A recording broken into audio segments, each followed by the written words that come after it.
રાધનપુરમાં મોહરમના પવિત્ર અવસર નિમિત્તે મોહસિને આઝમ મિશન દ્વારા હોસ્પિટલમાં સારવાર લઈ રહેલા ગરીબ દર્દીઓ અને જરૂરિયાતમંદોને ફ્રૂટ કીટનું વિતરણ કરવામાં આવ્યું.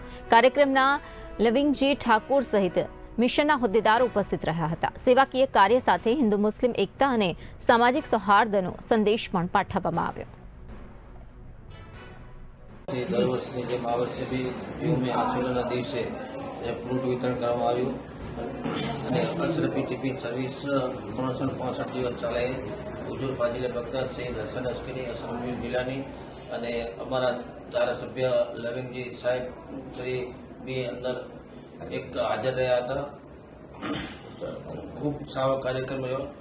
કેટલી હોસ્પિટલો રાધનપુરની જેટલી બી હોસ્પિટલો છે, સદારામ આઈસીયુ હોસ્પિટલ, સરકારી હોસ્પિટલ બધી વગેરે વગેરે બધી ટોટલ જે રાધનપુરના અંદર હોસ્પિટલો છે એના અંદર ફ્રૂટ વિતરણ કરવા